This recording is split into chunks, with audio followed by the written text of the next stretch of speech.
The president of Colombia signed a new peace deal with FARC rebels this morning, about 6 weeks after voters narrowly rejected an earlier agreement. The peace deal was 6 years in the making, and it brings Afghanistan's second largest armed group in from the cold. For now, the fighting seems to be over. But Tamil sympathizers say the struggle will go on.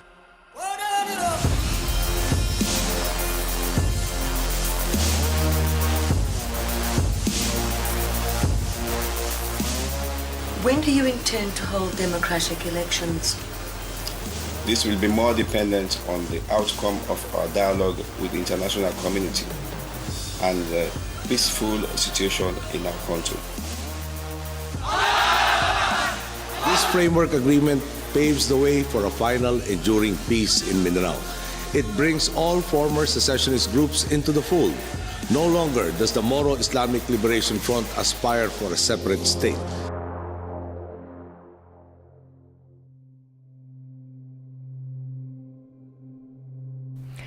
There are a lot of things I like to carry in my personal battle book, but one that I always have if I'm working in a conflict environment is the basic text of the governing peace agreement or political settlement and any implementation agreements that go with it. To me, it's a critical information requirement, and I want to have it on hand. I first got interested in the impact of peace agreements on illicit networks when I was doing counter-drug operations in Colombia in 1990 and 91. At the time, Colombia was confronting not one, but 3 major insurgencies and 2 major drug cartels. The security situation had reached a breaking point marked by a drumbeat of assassinations, kidnappings, and intimidation of political leaders, journalists, and a significant percentage of the Colombian Supreme Court. The country was falling apart, but through a political settlement, the Colombians managed to make peace with one of the most violent insurgent groups, the M19.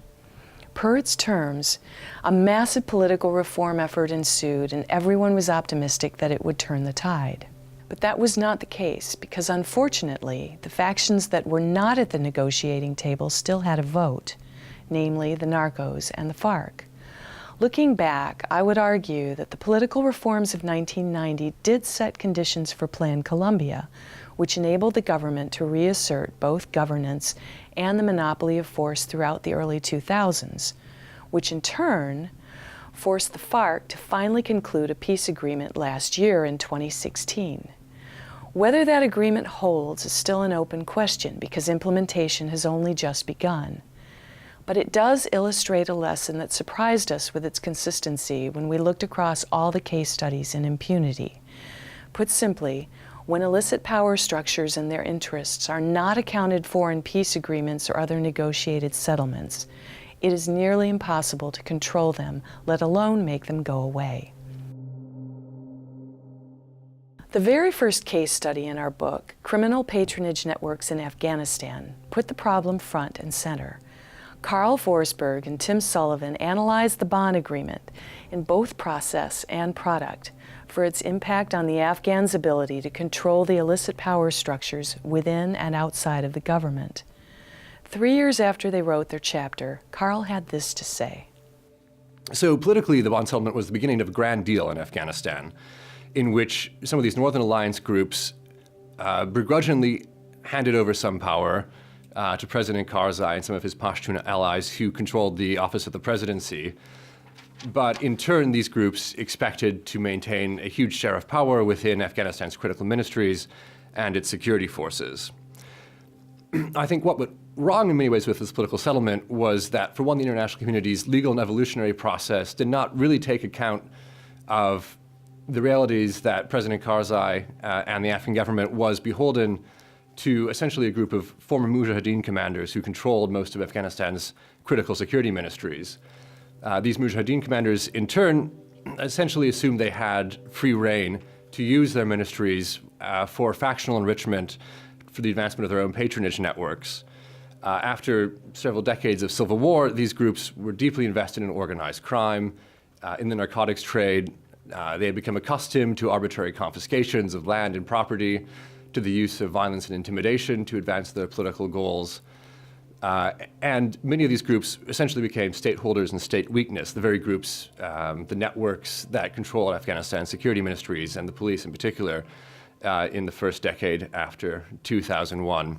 But it was a term of the political settlement, essentially, that Karzai allowed them to use state ministries for their own narrow factional purposes.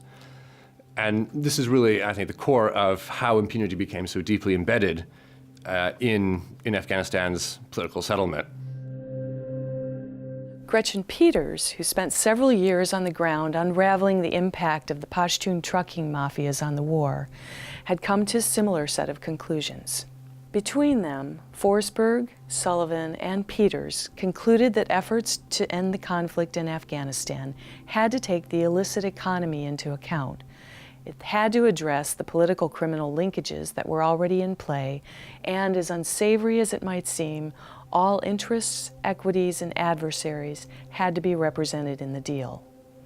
And as Gretchen Peters reminds us, the various factions were most open to negotiation immediately after 9/11, when the Bonn Conference occurred. But when an agreement was concluded that left room for the backroom deals and consolidation of factional power, the international community lost most of its leverage and control. The result is that the various manifestations of illicit power are completely entrenched in the political, economic, and security landscape of the country today. Sierra Leone could have gone the same way, and following the first peace agreement that the government made with the Revolutionary United Front, the RUF, it almost did. But negotiators went to school on the failure of the earlier Abidjan Agreement, and the later Lomé Agreement had the advantage that all parties were at the table and signed up to its terms, all equities were represented, and sometimes in very craven ways, all equities were addressed. If you look closely at the detailed terms for governmental reform and reintegration of former combatants, there's frankly a lot of payoff that's taking place. But it was a small price to pay for a comprehensive peace that would end one of the most brutal civil wars in West African history. For all the post-conflict failures in Sierra Leone, the fact is that the country has remained at peace. Governmental reforms did take place, the RUF was transformed into a legitimate political party, and former combatants, by and large, were successfully reintegrated into Sierra Leonean society and even the security forces. But why is this an implementer's issue? I mean, let's face it, most of us will never have anything to do with these high-level negotiations unless we're fetching coffee or taking notes. But one of the enduring lessons from the case studies in impunity is that the terms of peace agreements matter when it comes to controlling the emergence of illicit power structures during implementation of the peace itself. So I started asking our contributing authors for their opinions on why it was important that implementers and operators in the battle space understood the terms of the peace. Here's what Mark Croker and David Beer had to say. Well, you are very right about those so-called sacred documents, the peace accords. It seems that there's either an ignorance of the terms or an indifference to their application. But the worst-case scenario is when accords and instruments of international engagement are used as alibis for underperformance at best or for a lack of courage and weak leadership at worst. There's a history, for example, of looking the other way when local populations are in distress, claiming restrictions to their authority based on the sacred documents. I call this mandate-itis. I agree with Mark, absolutely. We haven't always cooperated and collaborated as well as we should and could.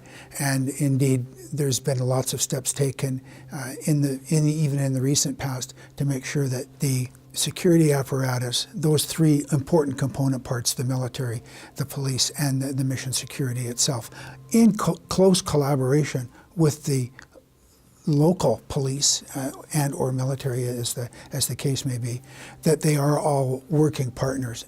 It sounds obvious, but our research demonstrated pretty clearly that in their zeal to conclude an agreement with the immediate and obvious adversary, negotiators either ignore the future threats or are reluctant to include what I'll call preemptive provisions. For implementers, this creates risk.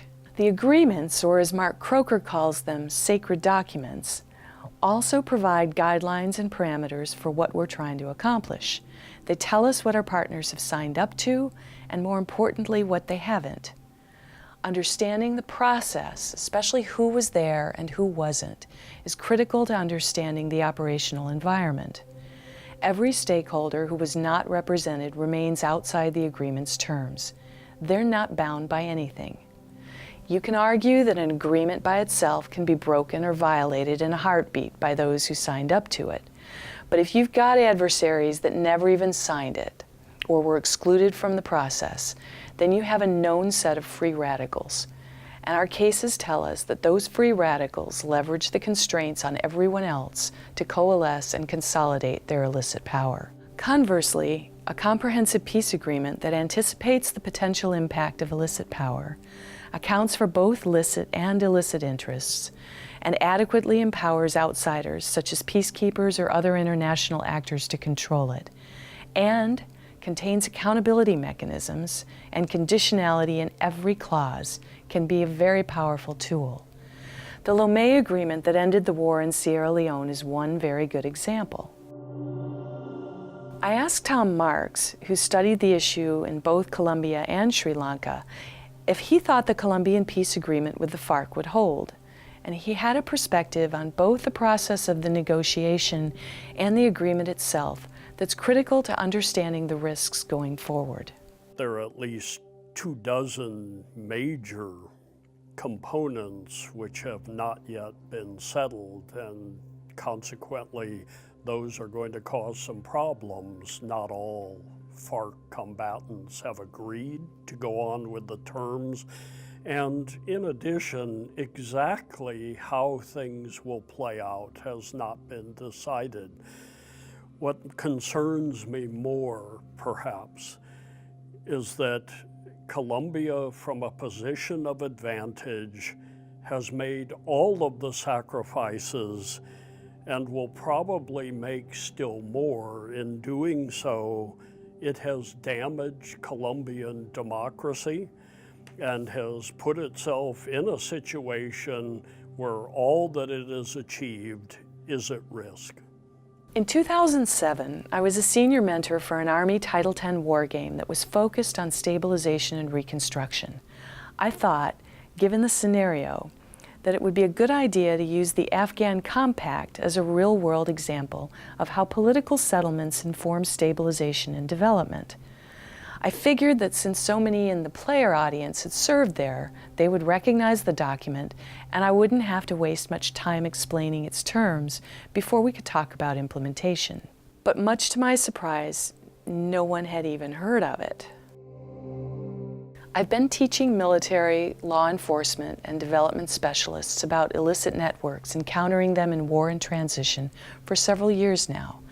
In each one of my classes, when we get to this point in the curriculum, I always ask the students if, when they were last in the field, they had read the peace agreement or political settlement that they were operating under.